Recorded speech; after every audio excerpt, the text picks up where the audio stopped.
Today we are going to learn about future continuous tense. चला तर विद्यार्थी मित्रांनो, आज आपण अपूर्ण भविष्यकाळ याविषयी माहिती जाणून घेऊया. अपूर्ण भविष्यकाळ यालाच फ्युचर कंटिन्युअस टेन्स सोबतच दुसरं नाव काय आहे बरं? फ्युचर प्रोग्रेसिव्ह टेन्स असं सुद्धा म्हटले जाते. पेपर मध्ये तुम्हाला एकतर यूज फ्युचर कंटिन्युअस टेन्स असं म्हणून येऊ शकते किंवा फ्युचर प्रोग्रेसिव्ह टेन्स म्हणून सुद्धा विचारला जात असते. Now let us see construction of future continuous tense. Subject plus shall be oblique will be plus V1 ing plus object. तर बघा या ठिकाणी कंस्ट्रक्शनचा आपल्याला वापर करायचा आहे. तर कंस्ट्रक्शन कसं सांगितलेलं आहे? कर्ता plus shall be oblique will be plus क्रियापदाचं पहिलं रूप त्याला ing प्लस कर्म. Let us see examples of this type. Number 1, she takes her dog for a walk. बघा दिलेलं वाक्य हे कोणत्या टेन्स मध्ये दिसते आहे? कशावर ओळखणार? तर त्या वाक्यामध्ये एक तर टू बीज फॉर्म आला लक्षात द्या, किंवा त्या वाक्यामध्ये वर्ब जे आहे ते verb which form use in it. म्हणजे दिलेल्या वाक्यामध्ये कोणत्या प्रकारचं वर्ब आलेलं आहे त्यावरून सुद्धा तुम्हाला दिलेलं वाक्य हे कोणत्या टेन्स मध्ये आहे याची सुद्धा माहिती होत असते. तर या वाक्यामध्ये जो सब्जेक्ट वापरलाय तो सब्जेक्ट कोणता आहे? शी. जे वर्ब वापरला आहे ते वर्ब कोणता आहे? टेक्स वर्ब आहे. आणि हर डॉग फॉर वॉक हे जे आहे तर या वाक्यामध्ये काय झालेलं आहे? रेस्ट ऑफ सेंटेन्स झालेला आहे. परंतु या वाक्यामध्ये जे वर्ब आहे ते वर्ब कोणता आलेला आहे? टेक आलेला आहे. तर या ठिकाणी प्रेझेंट टेन्स फॉर्म यूज केलेला आहे, फर्स्ट फॉर्म ऑफ यूज वापरलेला आहे, नाही का? म्हणून दिलेलं वाक्य कोणत्या टेन्स मध्ये दिसते विद्यार्थी मित्रांनो? तुम्हाला सिंपल प्रेझेंट टेन्स मध्ये दिसते आहे. आता आपल्याला अकॉर्डिंग टू दिस कन्स्ट्रक्शन नुसार वापर करायचा असेल तर कसं करणार? बघा, तर यासाठी एक गोष्ट लक्षात ठेवायची विद्यार्थी मित्रांनो, कधी पण जर सब्जेक्टच्या जागी आय किंवा वी आलेला असेल तर तुम्ही त्या ठिकाणी शॉल बी वापरा. आय आणि वी सोडून दुसरा कोणताही सब्जेक्ट येत असेल, इवन सिंग्युलर असो किंवा प्लुरल असेल किंवा नाउन जरी आलं असेल तर त्यासमोर तुम्हाला काय घ्यायचं आहे? विल बी चा वापर करायचा आहे. बघा त्याचे आन्सर कसं होईल बरं? She will be taking her dog for a walk. Next example, the baby has played the whole night. बघा या वाक्यामध्ये तुम्हाला कोणता टेन्स दिसतोय बरं? दिलेल्या वाक्यामध्ये प्रेझेंट परफेक्ट टेन्स वापरलेला आहे. हे कशावर लक्षात आलेलं आहे? कारण या वाक्यामध्ये टू हॅज फॉर्म कोणता आलेला आहे? हॅज वापरलेला आहे. आणि ह्याच्या नंतर क्रियापदाचं तिसरं रूप दिसते आहे. क्रियापदाच्या तिसऱ्या रूपालाच आपण काय म्हणत असतो? पास्ट पार्टिसिपल असं म्हटलं जात असते. तर ज्या वेळेस त्या वाक्यामध्ये अशा प्रकारच्या जर गोष्टी तुम्हाला दिसून येत असेल, टू हॅज फॉर्म आणि V3 जर दिसत असेल तर अशा वेळेस ते वाक्य जे आहे ते वाक्य हे प्रेझेंट परफेक्ट टेन्स मध्ये असते. तर बघा याचं उत्तर कसं होईल? The baby will be playing the whole night. The baby हा जो आहे हा काय करला? सब्जेक्ट झालेला आहे. फ्युचर टेन्स मध्ये जे हेल्पिंग वर्ब वापरतो आपण ते कोणतं वापरलं आहे? ठिकाणी विल बी वापरलेला आहे. आणि जे वर्ब आहे त्या वर्बला ing फॉर्म यूज केलेला आहे. म्हणजेच काय झालं आहे तिथे? Playing. Now next example, he will hold her hand tightly. बघा या वाक्यामध्ये कोणता टेन्स दिसतोय तुम्हाला? Simple future tense. कशावरून? तर त्या वाक्यामध्ये विल प्लस V1 वापरलेला आहे. म्हणजे ह्या ज्या गोष्टी आहेत शॉल किंवा विल प्लस V1 जे तुम्हाला मी सांगते आहे ट्रिक्स, त्या ट्रिक्स कडे लक्ष द्या. तर त्या वाक्यामध्ये कोणता टेन्स दिसतोय तुम्हाला? सिंपल फ्युचर टेन्स दिसतो आहे. तर याचं कसं होईल बघा?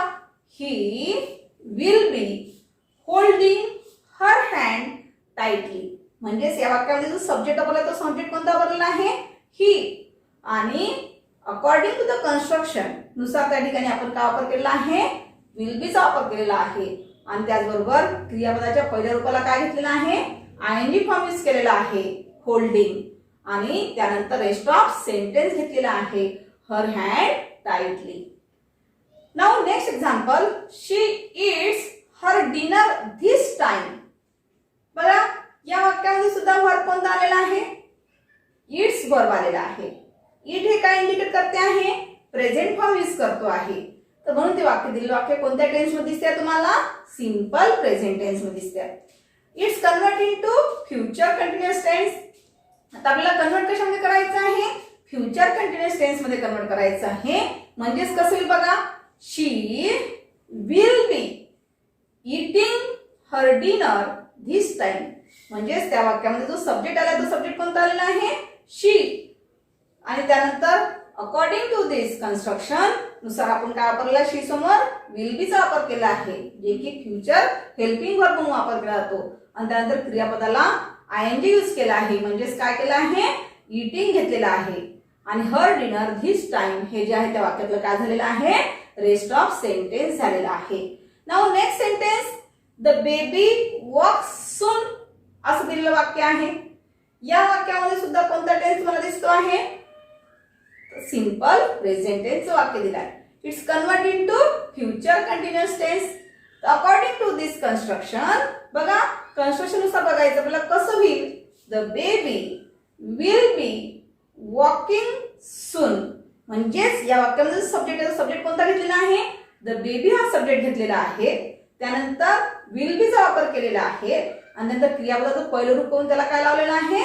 आयएनजी फॉर्म यूज केलेला आहे. म्हणजेच वॉकिंग घेतलेला आहे. आणि नंतर ऑब्जेक्ट जे घेतलं आहे ते कोणतं घेतलेलं आहे?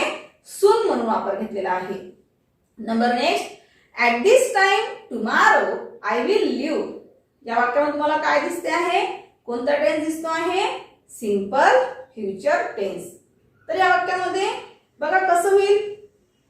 At this time tomorrow I will be leaving. तर या वाक्यामध्ये जो सब्जेक्ट दिला तो सब्जेक्ट कोणता आहे? आय आहे. आणि आपण जनरली आय समोर काय वापरत असतो? विद्यार्थ्यांना शॉलचा वापर करतो. पण या वाक्यामध्ये देतानाच विल दिलेला आहे. परंतु उत्तरामध्ये सुद्धा आपल्याला काय घेतलेलं आहे? विल बी घेतलेला आहे. आणि त्यानंतर क्रियापदाच्या मेन रूपाला काय केलेलं आपण? जे मेन वर्ब आहे त्या मेन वर्बला आयएनजी फॉर्म लावलेला आहे. म्हणजेच लिव्हिंग असं घेतलेलं आहे. तर या ठिकाणी सांगायचा मुद्दा असा आहे की आपण इथे विल बीचा वापर का केलेला आहे? कारण दिलेलं वाक्य जे आहे त्या वाक्यामध्ये डिटर्मिनेशन भाव व्यक्त केलेला आहे. एखादी गोष्ट जर निश्चित करायची असेल आपल्याला किंवा निर्धाराने करायची असेल किंवा डिटर्मिनेशनचा वापर करायचा असेल तर अशा वेळेस आय समोर किंवा वी समोर विलचा वापर केला जात असतो. म्हणून या वाक्यामध्ये तुम्हाला काय दिसतंय विद्यार्थी मित्रांनो?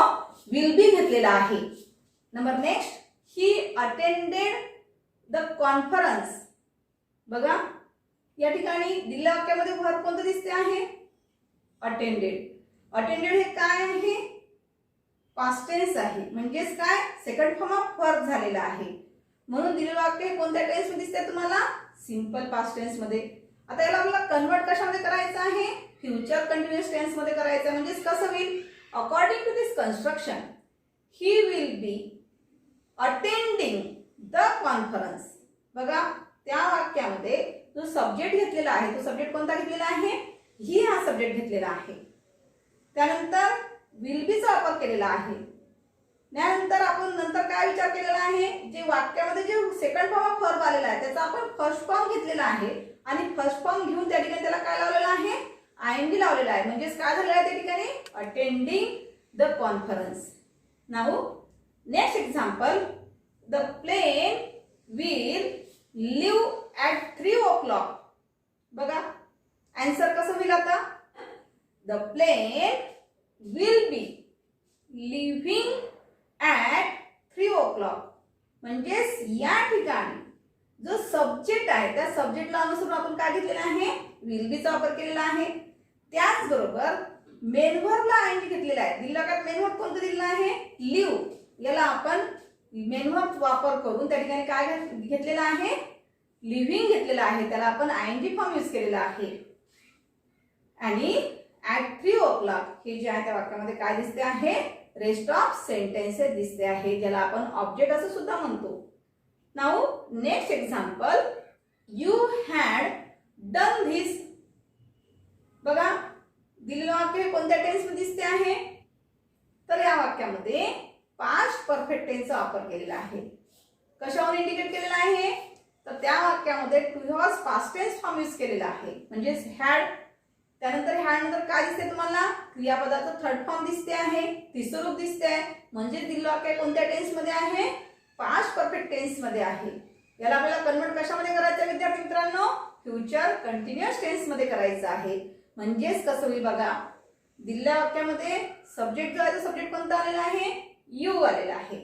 त्यानंतर आपण विल बी त्यानंतर क्रियापदाला मेन रूप केलेलं आहे, क्रियापदाचं पहिलं रूप घेतलेलं आहे त्याला एनजी लावलाय म्हणजे काय घेतलेलं आहे डुईंग धिस. बघायचं आन्सर कसं होईल you will be doing this. अशा प्रकारे याचं आपल्याला उत्तर तयार करता येईल. Now next example Sneha comes with us. Given the sentence is simple present tense but it convert into future continuous tense. Now according to this construction see this answer Sneha will be coming with us. तर या ठिकाणी स्नेहा जे आहे हा स्नेहा जी दिलेल्या वाक्यामध्ये subject आहे हा सब्जेक्ट सिंगुलर जरी असेल तरी त्या ठिकाणी फ्युचर टेन्स करत असताना त्यासमोर काय घ्यायचं आहे तुम्हाला विल बी चा वापर करायचा आहे. त्यानंतर क्रियापदाच्या पहिल्या रूपाला काय लावलेला आहे आपण आयएनजी लावलेला आहे म्हणजेच कमिंग आणि विथ अस हे काय झालं वाक्यामध्ये रेस्ट ऑफ सेंटेन्स झालेला आहे. म्हणजेच ते वाक्य कसं येईल विद्यार्थी मित्रांनो Sneha will be coming with us. अशा प्रकारे विद्यार्थी मित्रांनो आज आपण फ्युचर कंटिन्युअस टेन्सची ग्रामरची सेंटेन्स अभ्यासलेली आहे.